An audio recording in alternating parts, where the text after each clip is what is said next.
li ñuy xaar ci gouvernement bu Sénégal. d'accord Samba mu doon lu am solo parce que quand même lii nouvelle bu neex la ci waa ñi nga xamante ni ñoo dëkkee côté Casamance bi parce que mine quand même doon na lu leen sonal. gis nga boo ñi dëkk Casamance. xam naa ne ni ñuy saluer ce geste là. du am sax limite. parce que ku xam Casamance xam ne beaucoup de territoires ont été abandonnés à cause des mines. da nga doon gis mine bu la waxee li mu def ci ay incidents en Casamance da ngay gis un cultivateur muy béy ba si ak dëgg ci mine. tànk bi yàqu. y a beaucoup de victimes yoo xam ne ba mujj gi dañoo demoon ba abandonné terres yooyu et pourtant c'était des terres yoo xam ne exploitables. yoo xam ne dañ fa doon béy ceeb. dañ fa doon développer agriculture mais dañ ko mujjoon abandonné parce que y avait la présence des mines. À l'époque je pense du temps de Wade ou je sais pas de Macky Sall il y avait un programme de déminage. Mais malheureusement aboutirul. Tey le problème fondamental pour exploiter les terres en Casamance c'était cette question de mine là. bu ñu leen indilee nag ay machines yoo xam ne dafay ñëw pour déminer. Je pense que c'est tout à fait salutaire et ça va permettre même à certaines populations yoo xam ne dañu abandonné woon zone yooyu pour que ñu mën a delluwaat ci zone yooyu parce que c'est des zones yoo xam ne du point de vue richesse. ci wàllu mbéy ci wàllu gàncax dafa am solo mais ñoom ñëpp dañ ko abandonné woon à cause des mines. da ngay dem ci ay hectares exploitables. mais mënuñ ko exploiter parce que à tout moi je me rappelle en 2007 on était avec le leader Moustapha Niasse man maa toppoon ci gannaaw doon couvrir campagne am benn zone bu ñu dugg xam nga waa ji lu ma wax moytu leen fi ngeen di jaar ma ne ko luy moytu leen fi ngeen di jaar mu ne parce que yàlla traité ko mun ngeen tomber ci mine. ma ne ko mine mun naa ma ne ko couvrir meeting jaruma jaar ci ay mine ca oto ba laa taxaw di yërndu waaw suma tànk bi ma njëkk a teg foo ma ñaata saar laa tari wax jàpp naa ne ci mine laa ko teg et c'est un fait réel keroog gis nga keroog ñun journalistes yi dañoo mere Moustapha Niasse ba bu ñu xëyee le lendemain kenn bindul article ci passage am boobu foofu parce que dañ ne daf ñu exposé ndax tard dans la nuit muy jàdd ci benn meeting boo xam ne ça faisait même pas 100 personnes ñu jël yooyu risque bi ñu xëyee ñun ñëpp dañoo mer et je me rappelle bi mu yeewoo daf ñu fekk ci suñu hôtel bi naan vous êtes fâché contre moi ñu ne ko non dañ ñuy exposé et saa yi booy meeting bay dugg ci ay mine ay guddi ah man bi ma paa bi ne ma moytu fi ngay jaar ma ne ko lu xew ma ne ma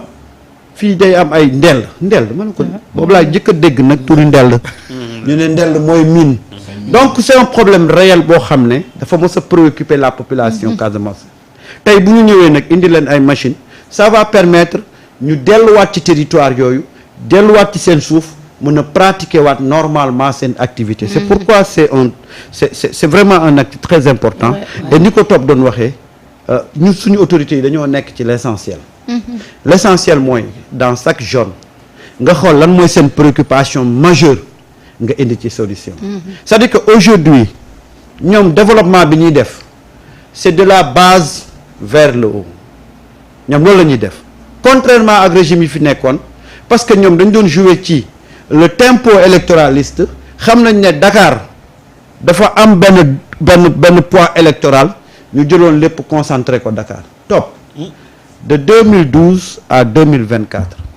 ñaata milliards la ñu def ci Dakar nga jël BRT jël TER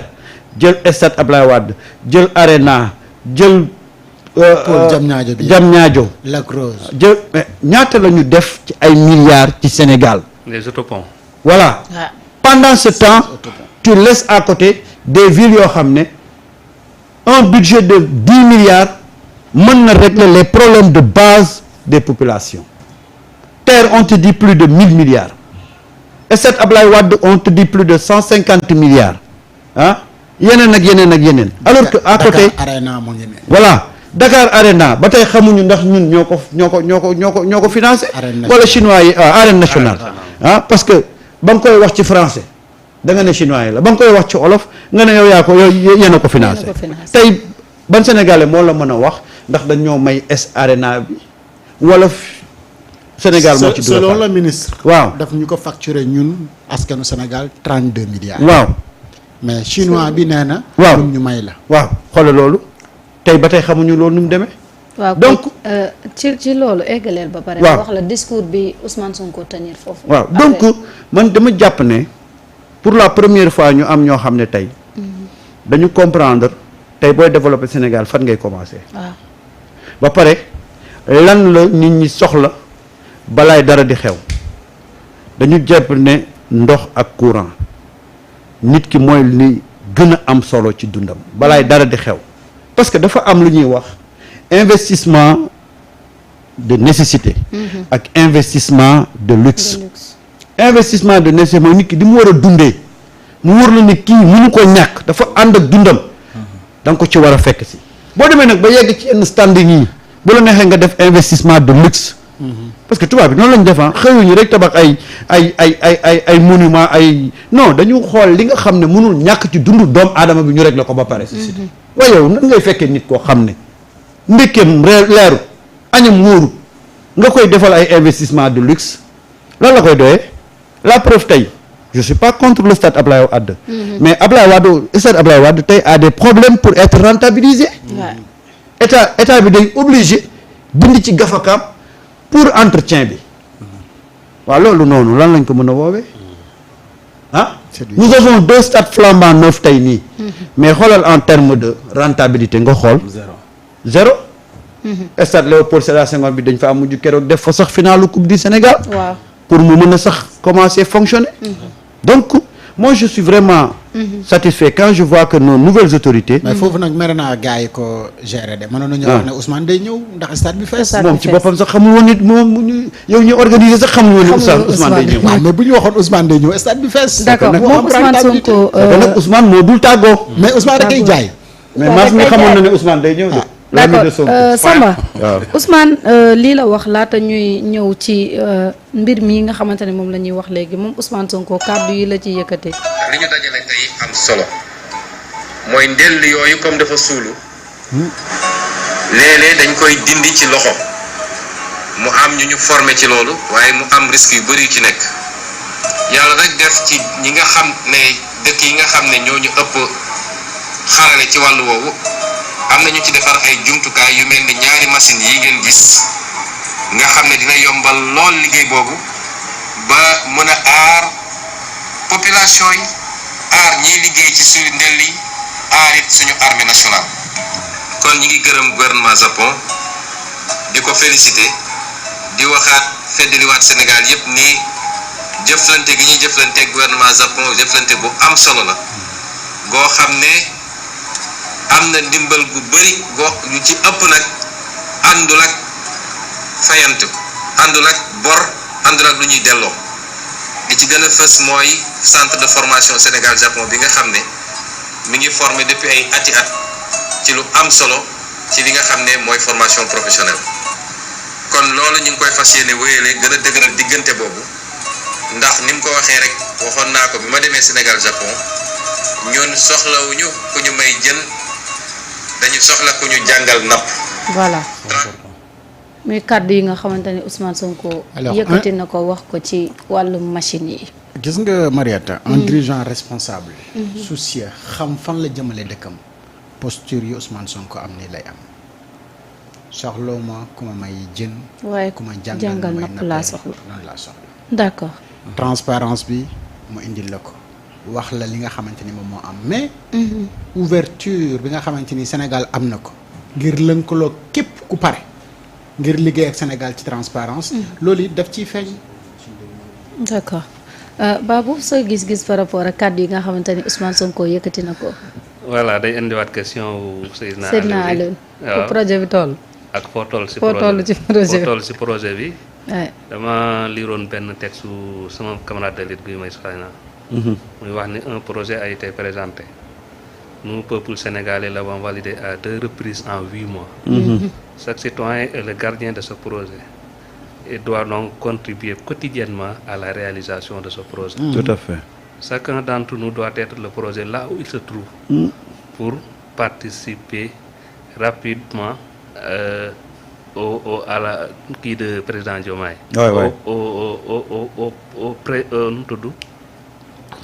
de président Diomaye au projet de président Diomaye bon loolu li ma siy dolliwaat rek mooy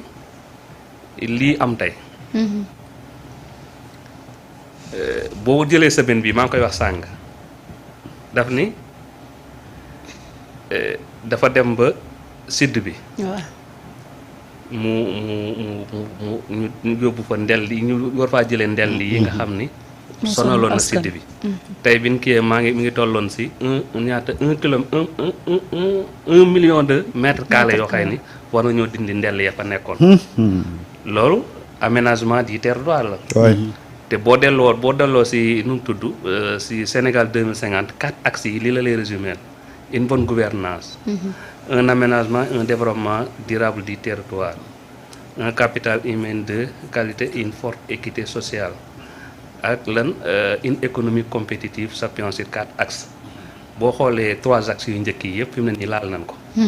muy une bonne gouvernance déjà réformer nañ les institutions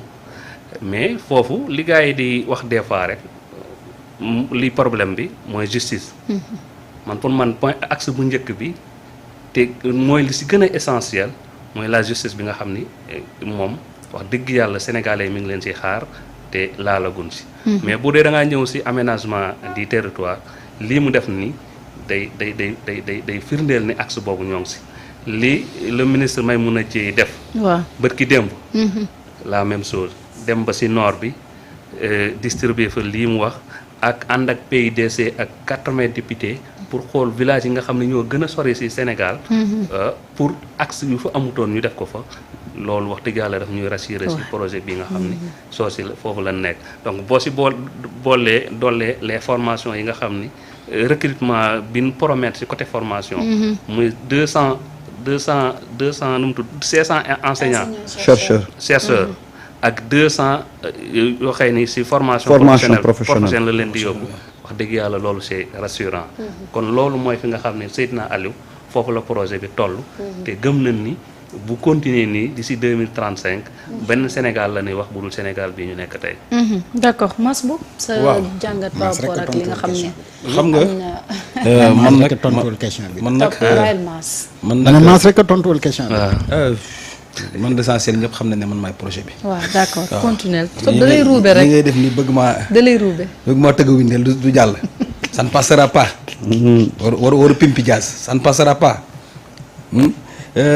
xam nga damay am fierté pour wax ci Casamance. parce que en termes de développement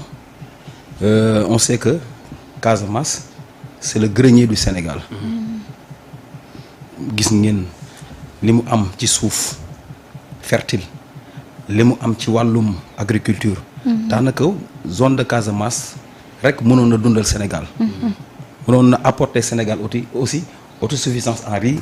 wala autosuffisance ci yeneen domaine président Bassirou Diomaye Faye def un projet pour la Casamance de 53 milliards yu mu war a def en Casamance loolu day wane ne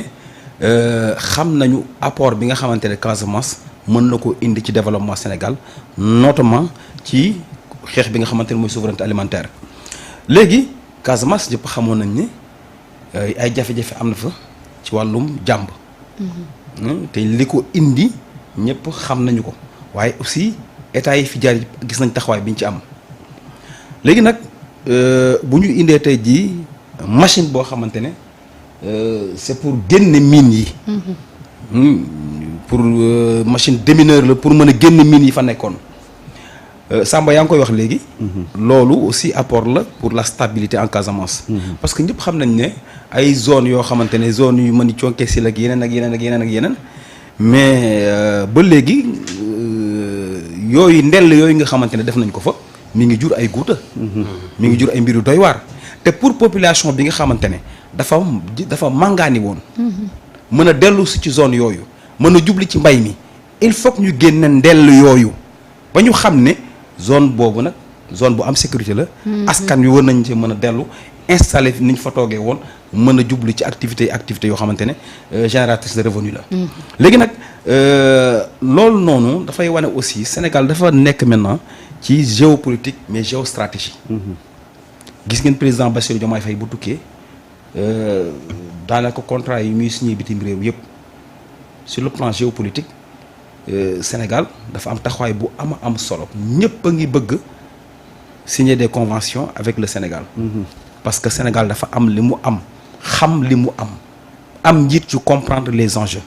C'est important moo tax géopolitique stratégie ñëpp xam nañ léegi stratégiquement boo gisee Sénégal tey jii tukki bi mu tukki en Chine mais c'est stratégique ñu bëri tey jii bu ñuy commencer dañuy signer ay accords wala ñu dem signer avec la France parce que avec la France nous sommes liés par des pactes coloniaux. yoo xamante ne tey jii daf ñuy lor du ñu apporter rien du tout. accord de partenariat économique yi nga xamante ne tey jii mais signé nañ ko en Chine ba ci entreprise Mercedes bi war a ñëw fii former des Sénégalais renouveler parc automobile bi ak yeneen ak d'autres projets yoo xamante ne tey jii taxaw na ci relation yi nga xamante ne géostratégiquement moom la ñu signé en Chine te ñu ngi mise en œuvre bi mi ngi daw beneen bi aussi président Bassirou Diomaye Faye bi mu demee au niveau des États-Unis wax dëgg yàlla am na yoo xamante ne aussi ay multinationales yu mag yoo xamante ne toog na ak ñoom am na lu ñu waxante pour l'intérêt du Sénégal. Parce que Sénégal dafa toll ci phase bu am solo muy phase de relance économique. Bientôt gis ngeen sommet bi war a am fële ca Japon à Osaka. nuyu waa ASEPEX ak ñeneen ñu war a taxawal journée yu am solo muy journée intégration africaine diggante Sénégal ak Afrique du Sud RCA ak yeneen kon ça veut dire que loolu war am Japon président war fa teew aussi day wane ne maa ngi ci léegi ba léegi ci géostratégique bi stratégiquement Sénégal dafa taxaw jamono ji c'est un petit pays mais une grande nation te tey jii li ñu am ñun xam nga il faut que ñu xam ne nous ne sommes pas un pays pauvre nous sommes un pays appauvri ñun li ñu yàlla may ci ay ressources gaz pétrole or suuf soo xamante ne mais des terres arables am pétrole am lithium am naaj am des côtes poissonneuses ñun dañu war a développer li ñu manqué woon mooy de bons dirigeants on avait de mauvais dirigeants dans ce pays là Macky Sall ñëpp xamoon nañ ne c'était un mauvais dirigeant taalibe France la woon il roulait pas pour le Sénégal mais pour l'intérêt de la France dem ba toog ak Poutine di ko ñaan pepp mais xoolal ma gàcce googu maintenant nag nous avons une génération décomplexée des dirigeants décomplexés qui sont au-dessus du lot ñooñu bi ñu ñëwee lan la ñu prôné souveraineté économique souveraineté monétaire ak lan souveraineté alimentaire ak lan mooy lii ñu def ba génne France ci suñu suuf si mais loolu si victoire bu am solo la ma dégg Madiambal Diagne mu ne erreur politique la waaw bi ñu jëlee France fii moo tax ces journalistes là comme Madiambal Diagne ils sont dépassés par l'histoire c'est des complexes encore une fois bu ñu demee ba tey ji ndam li Sénégal am génne France en douceur étape par étape ba fu mu toll nii récupérer nañ lépp loo xamante ne France tegoon na ci loxo ci Sénégal mooy gérer propre sécurité am loolu muy ndamal Sénégal muy acte de souveraineté bu am solo léegi nag bu ñu amee journalistes yoo xam dañu complexé xam nga dafa Sénégal dafa am ñu ñuy tuddee des grands journalistes or que vraiment c'est même pas de petits journalistes mais c'est des journalistes insignifiants yu tekkiwul dara comme Madiambal Diagne comment on peut dire ndam li ñu am ba France jóge fi ak France tey jii noot gim ñu nootoon muy acte bu ñu war a saluer Madiambal Diagne ne erreur la pour ñu jëlee fi armée française ki nu fut la paix nañu may jàmb fii Sénégal dafa am loo xamante ne tey ñii ñu fi nekk teg ñu ngi jouer leur rôle pleinement en Afrique xoolal relation yi ñu am avec le Mali en termes économiques en termes de partenariat ak Burkina ak yeneen dëkk yi ak la Guinée parce que dañu gëm ne on ne doit pas penser à un nouvel ordre mondial mais à un nouvel ordre africain erreur baa ngoog de souvent naan nouvel ordre mondial non subhanallah tubaab bi lijjantiwuñu Afrique bés bu booloo am un nouvel ordre africain avec des relations de partenariat économique sincère Europe daanu te ñun ñoo mën a suqali suñu bopp. léegi nag lii ñu def Casamance c'est à saluer. te nañ continuer ba nga xamante ne fépp fu amoon mine ñu génne ko. génne mine yooyu ñi nga xamante ne tey jii ñoo fa nekkoon doon créer loolu ñu jeexal mbir mi carrément. soit par waxtaan ak ñoom jàmb am soit par leneen waaye dafa am loo xamante ne mais dañ ko dafa war a jeex problème de la Casamance kenn waratu ko dégg. Casamance pôle de développement la boo xamante ne mais bu amee jàmb Sénégal mën na ci gis boppam encore une fois donc nag loolu laa ci amoon di féliciter le premier ministre. D'accord. ci acte yi muy posé. D'accord. On a un premier ministre qui joue son rôle. yaa ngi dégg naa ñuy wax Mamadou Dia mais Ousmane Sonko est différent de Mamadou Dia. Effectivement. Ousmane Sonko c'est pas un premier ministre comme ça c'est un premier ministre super méga terra fort. comme ni ko Diomaye bëggee. xam nga dafa am article 50 de la constitution.